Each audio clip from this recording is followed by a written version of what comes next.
Hello friends, स्वागत है आपका सेंस स्टॉक्स में। This is hashtag sense stock 014 और हम आ चुके हैं आपके लिए एक और नई वीडियो लेके। तो आज का हमारा टॉपिक है ऑफसेट।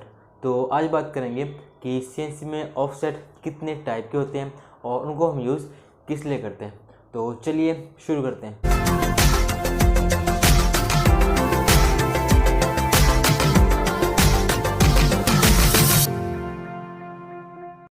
तो सीएनसी में बेसिकली ऑफसेट जो हैं वो दो टाइप के होते हैं। एक होता है वर्क ऑफसेट और दूसरा होता है टूल ऑफसेट। तो टूल ऑफसेट भी फर्दर दो कैटेगरी में डिवाइड होता है, जिसको हम बोलते हैं ज्योमेट्री ऑफसेट और व्हील ऑफसेट। तो सबसे पहले हम बात करेंगे वर्क ऑफसेट की। तो चलिए वर्क ऑफसेट को समझते हैं। तो इसको समझने के लिए हम लोग एक छोटी सी स्टोरी की हेल्प लेंगे। तो सपोज़ कीजिए कि यहाँ पे एक कॉलोनी है और इसमें जितनी भी बिल्डिंग्स हैं वो सब की सब एक जैसी हैं, बिल्कुल डिट्टो हैं। और यहाँ पे एक चोर भागा और इनमें से किसी एक घर में जाकर छुप गया। सपोज कीजिए यहाँ पे छुप गया।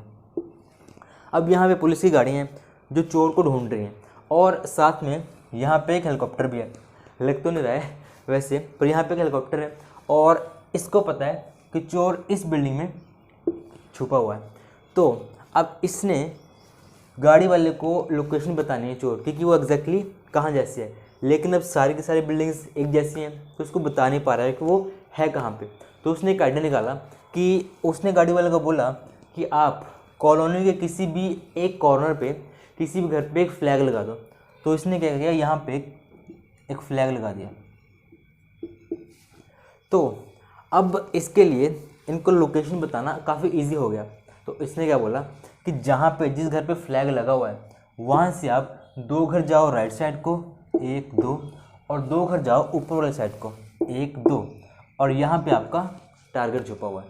तो यार सीएनसी में भी कुछ इसी तरीके से हम काम करते हैं। तो सपोज जैसे कि हमारा ये वर्क पीस है और मेरे को यहाँ पे 1 और 2 ये 2 पोजीशन पे ड्रिल करना है, ठीक है। तो अब मशीन को इनकी लोकेशन कब हम कैसे बताएंगे कि ये ड्रिल यहाँ पे करना है और दूसरा यहाँ पे करना है, क्योंकि हमारे पास यहाँ पे कोई रेफरेंस नहीं है। तो उसके लिए जैसे कि हम यहाँ पे एक फ्लैग लगा लिया कॉर्नर वाले पॉइंट पे, तो यहाँ पे भी हम किसी एक कॉर्नर पे एक 0 पॉइंट मान लेंगे। किसी भी एक कॉर्नर पे, सपोज यहाँ पे मान लिया, यहाँ मान लिया, किसी एक कॉर्नर पे हम यहाँ पे 0 पॉइंट मान लेंगे। और अब हम मशीन को जो भी होल की पोजीशन बताएंगे वो इस 0 पॉइंट के अकॉर्डिंग बताएंगे। तो सपोज ये डिस्टेंस मेरा 10 है और ये डिस्टेंस है 10। तो अब हमें सिर्फ इसके कोऑर्डिनेट देने हैं ताकि मशीन को पता चल सके कि यहाँ पे ये होल हमने मारना है। तो अब यहाँ पर 0 पॉइंट है तो इसके कोऑर्डिनेट यहाँ से x में कितना और y में कितना, तो सिंपली बता देंगे। तो इसके कोऑर्डिनेट आएंगे सिंपल, x में 10 और y में 10, मतलब 10/10। तो यहाँ पे मेन पॉइंट ये है कि ये जो हमारा 0 पॉइंट हमने माना, जो हमारा 0 पॉइंट है जिसके बेस पे हम लोग रेफरेंसेस ले रहे हैं, वो हुआ हमारा वर्क ऑफसेट। इसको बोलेंगे वर्क ऑफसेट। तो हम वर्क ऑफसेट यूज़ इसलिए करते हैं ताकि हमारे वर्क पीस में हमें एक 0 पॉइंट मिल जाए, एक रेफरेंस मिल जाए, जिसके बेस पे हम लोग बाकी डायमेंशन को कैलकुलेट कर सकते हैं। तो यहाँ पे ड्रिल करना है तो 0 से देखेंगे कि यहाँ से इस साइड को कितना है और यहाँ से इस साइड को कितना है। यहाँ पे ड्रिल करना है तो भी हम इसी 0 से पॉइंट से देखेंगे ये यहाँ को कितना जा रहा है और यहाँ को कितना जा रहा है। तो यहाँ पे कुछ इस तरीके से हम लोग वर्क ऑफसेट का यूज़ करते हैं। तो अब देखते हैं कि वर्क ऑफसेट को हम लोग मशीन में किस तरीके से यूज़ करते हैं। तो मशीन में कुछ इस तरीके से हमारे पास ऑफसेट दिए होंगे, G54, G55, G56 और G57। कुछ इस तरीके से हमारे पास ऑफसेट दिए होते हैं। तो सपोज़ कीजिए मेरे पास ये एक वर्क पीस है, ये दूसरा, ये तीसरा। सपोज़ करो मेरे पास 3 वर्क पीस हैं और मेरे को तीनों पे एक साथ ही ऑपरेशन करना है।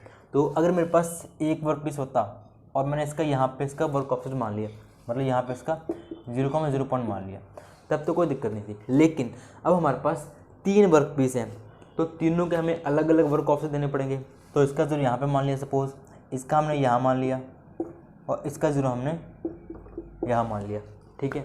लेकिन अब जब मशीन को हम कोई भी वैल्यू देंगे तो वो अब कहाँ पे मानेगी, वो इस 0 पॉइंट को सपोज करेगी इसको सपोज करेगी या फिर इसको सपोज करेगी।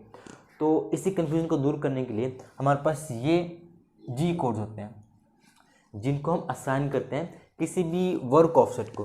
तो सपोज कीजिए मेरा जो ये 0 पॉइंट है इसको मैंने G54 में फिल कर दिया, जो ये 0 पॉइंट है इसको मैंने G55 में फिल कर दिया, और जो ये 0 पॉइंट है इसको मैंने G56 में फिल कर दिया।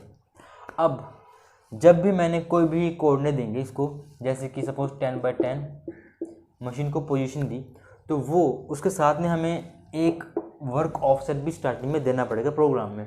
तो जैसे सपोज मैंने प्रोग्राम में असाइन कर दिया G54,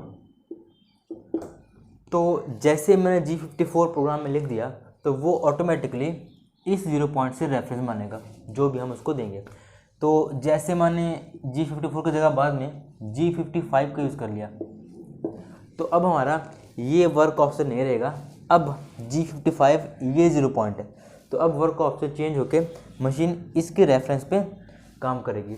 सिमिलरली अगर हमें इस 0 पॉइंट के रेफरेंस पे काम करना है तो हम डायरेक्टली मशीन में सिर्फ एक कोड एंटर करेंगे। इसके लिए हमने G56 दे कर रखा है तो G56 हम लिख देंगे, और इसके बाद जो भी हमारे कोऑर्डिनेट्स होंगे वो मशीन इसी 0 पॉइंट से कैलकुलेट करेगी।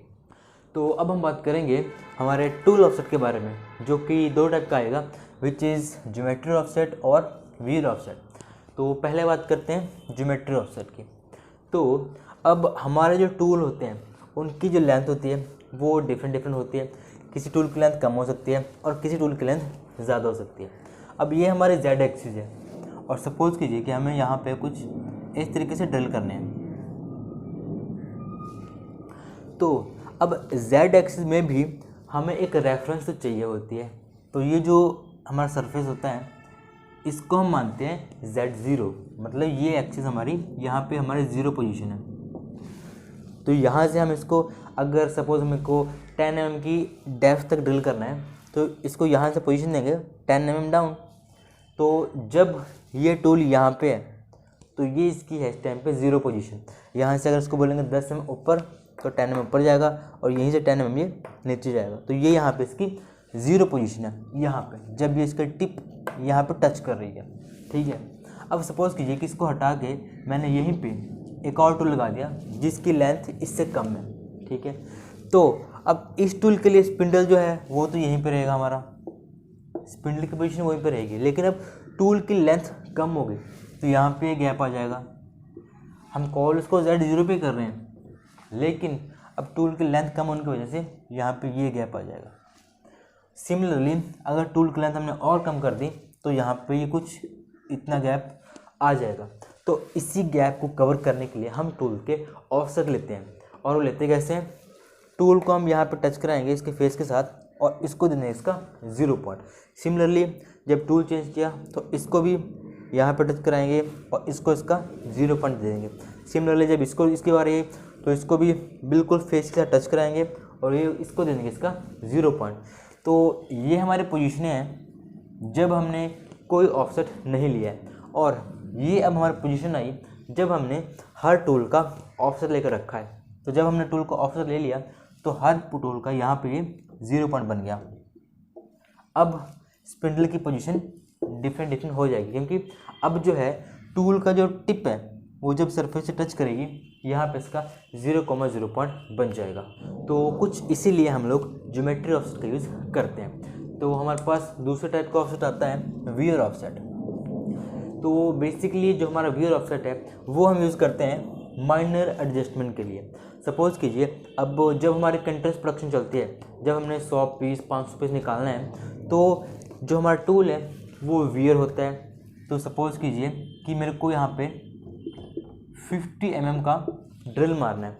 अब 10 पीस बाद 20 या 50 पीसों के बाद वो 50 mm नहीं मार रहा है ड्रिल, वो 50 से 20 माइक्रोन कम ड्रिल मार रहा है, क्योंकि टूल हमारा वियर हो चुका है। तो अब जो 20 माइक्रोन का फ़र्क आया उसको हम कैसे कंपनसेट करेंगे, जो हमारा टूल है उसको 20 माइक्रोन्स और नीचे कर देंगे तो वो डेप्थ हमारी ऑटोमेटिकली दोबारा से 50 बन जाएगी।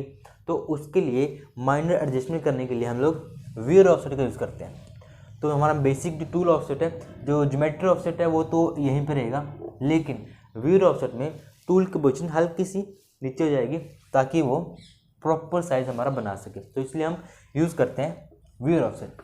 तो फ्रेंड्स आज के लिए बस इतना ही। आई होप आपको वीडियो पसंद आई होगी। इसी टॉपिक पे एक प्रैक्टिकल वीडियो बहुत ही जल्द आने वाली है, तो उसके लिए बने रहिए चैनल पे। तो अगर चैनल पर नए हैं तो सब्सक्राइब कीजिए, बेल आइकन को प्रेस कीजिए और वीडियो को लाइक ज़रूर कीजिएगा। तो मिलते हैं किसी और नई वीडियो में किसी और नए टॉपिक के साथ। Till then keep learning, keep growing.